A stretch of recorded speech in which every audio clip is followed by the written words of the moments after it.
ছোট্ট বন্ধুরা, আজকের গল্পের নাম বাঘের পেটে ছাগল। শোনো আমার লক্ষ্মী ছানারা, তোমরা এখন একটু একটু করে বড় হচ্ছ।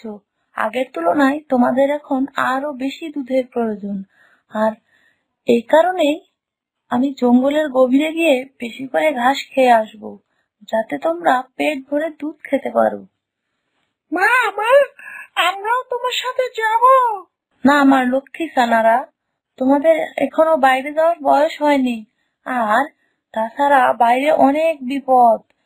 তোমরা আরেকটু বড় হও, তখন আমি তোমাদেরকে বাইরে নিয়ে যাব।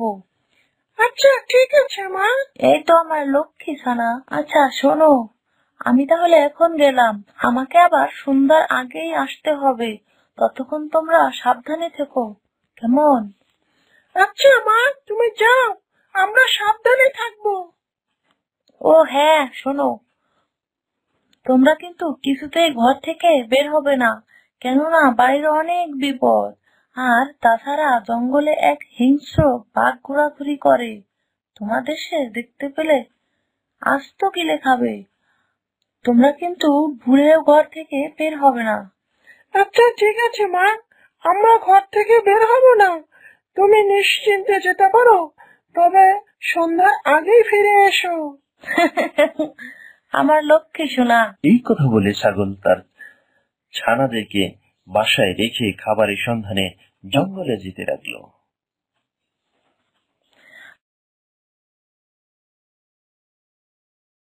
ভাইয়া ভাইয়া, আমার খুব পানির তৃষ্ণা পেয়েছে, ঘরে তো এক ফোঁটাও পানি নেই, আমাকে পানি খেতে দাও। ও মা, তাহলে পানি খেতে হলে তো বাইরে যেতে হবে, কিন্তু মা তো আমাদের ঘর থেকে বাইরে বেরোতে বারণ করেছে। আমি ওসব কিছু জানি না, আমার খুব পানি পিপাসা পেয়েছে, তৃষ্ণায় আমার গলা শুকিয়ে কাঠ হয়ে গেছে, আমাকে পানি খেতে দাও ভাইয়া। আচ্ছা ঠিক আছে, চলো আমরা দুজন একসাথে বাইরে গিয়ে দেখি আশেপাশে কোথাও পানি পাই কিনা। কিন্তু খবরদার, আমরা যে বাইরে যাচ্ছি কোথাও ভুলেও তুমি মাকে বলবি না, কারণ মা যদি এই কথা শোনে তাহলে সে খুব কষ্ট পাবে।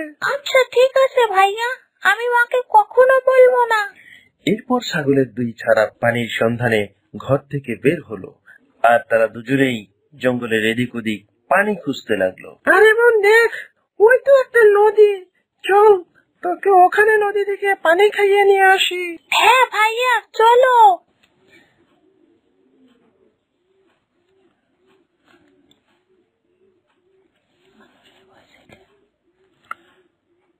ছোট্ট বাচ্চাটি নদীতে নেমে পানি খেতে লাগলো।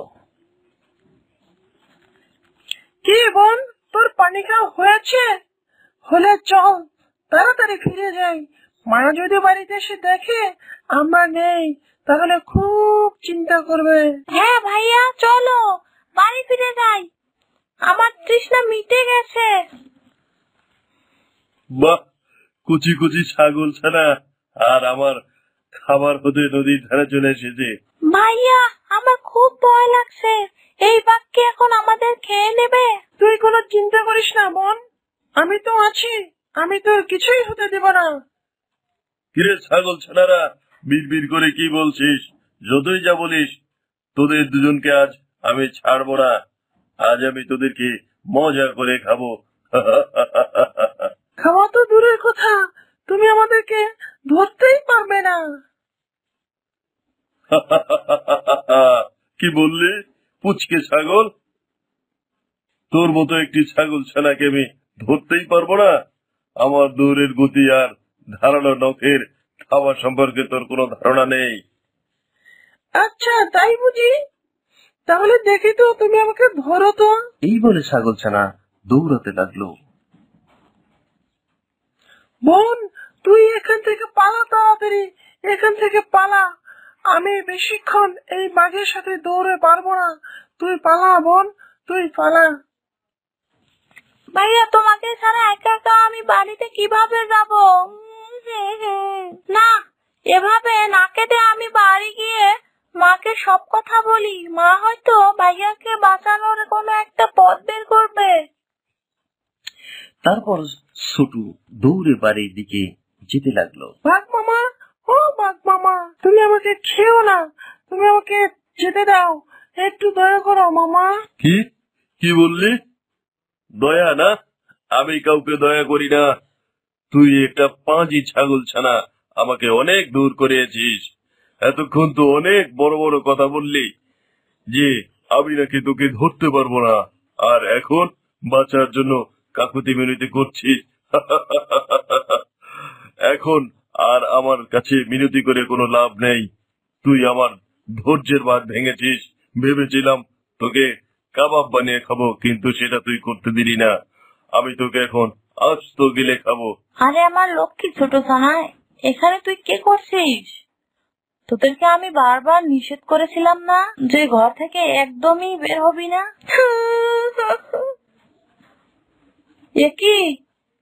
একি আমার সোনা, তুই এভাবে কান্না করছিস কেন? কি হয়েছে? আর তোর ভাই কোথায়? তাকে তো কোথাও দেখতে পাচ্ছি না। মা, ভাইয়াকে ওই বাঘ মামা এতক্ষণে খেয়ে ফেলেছে মনে হয়। এসব তুই কি বলছিস? হ্যাঁ মা, আমি ঠিকই বলছি। তুমি চলে যাওয়ার পর আমার খুব পানি তৃষ্ণা পেয়েছিল। আমি পানি খাওয়ার জন্য ভাইয়ার কাছে আবদার করতে থাকি। তখন ভাইয়া আমাকে পানি খাওয়ানোর জন্য নদীর ধারে নিয়ে গিয়েছিল। পানি খাওয়ার পর ওই বাঘ আমাদের ওপর আক্রমণ করে বসে।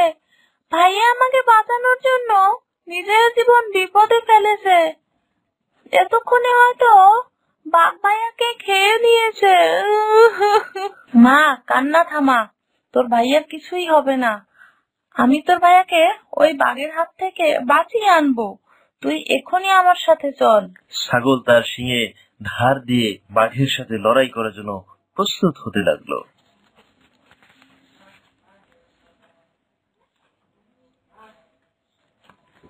এই পাজি বাঘ, তুই আমার ছানাকে খেয়ে এখন আরামে ঘুম দিচ্ছিস?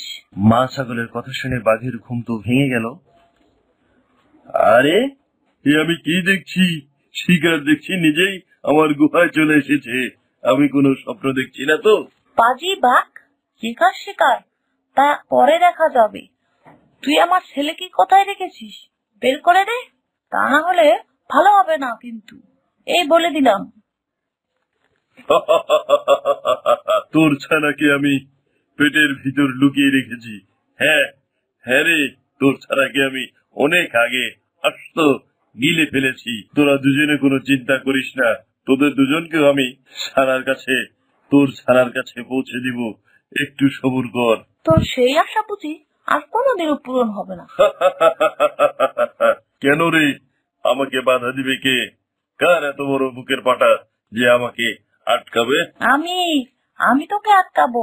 বনের সব পশুদের তোর অত্যাচারের হাত থেকে রক্ষা করব, আর আমার সন্তানকেও উদ্ধার করে নিয়ে যাব। তাই নাকি রে? তোর মতো একটা অবলা ছাগল সে কিনা লড়াই করবে আমার সাথে? তোর কথা শুনে আমার হাসি পাচ্ছে। হাস, ইচ্ছা মতো হেসে নে। মৃত্যুর সময় তো হাসতে পারবি না। এখনই যা হাসার হেসে নে। আচ্ছা, তাই নাকি? ঠিক আছে, তাহলে চল লড়াই শুরু করে দেই। দেখি তোর মতো একটা ছাগল আমার সাথে কিভাবে লড়াই করে। বাহ বাহ বাহ, দারুণ লড়াই দেখছিস তো। কিন্তু তোকে আজ আমার হাত থেকে কেউ বাঁচাতে পারবে না। ছাগল তার শিং দিয়ে বাঘের পেটে গুঁতো দিতে লাগলো। আহ আহ আহ, অবলা ছাগল, তুই এ কি করলি? আমাকে তুই মেরে দিলি। তোর মতো একটা ছাগলের সাথে আমি পেরে উঠলাম না। না, এ আমি কিছুতেই মেনে নিতে পারছি না। শোন, মা আর সন্তানের ভালোবাসা হলো পৃথিবীর শ্রেষ্ঠ ভালোবাসা। একজন মা তার সন্তানের জন্য সবকিছুই করতে পারে, আর তার কাছে তো তুই কিছুই না। মা, আমার মা, আমি কখনো ভাবিনি আমি তোমাদেরকে আবারও দেখতে পাবো। আমি থাকতে কখনো তোদের ক্ষতি হতে দিব না রে বাবা। ছোট্ট সোনা বন্ধুরা, এইরকম সুন্দর সুন্দর ভিডিও পেতে আমাদের চ্যানেলটি সাবস্ক্রাইব করে আমাদের সাথেই থাকবেন। ধন্যবাদ সম্পূর্ণ ভিডিওটি দেখার জন্য।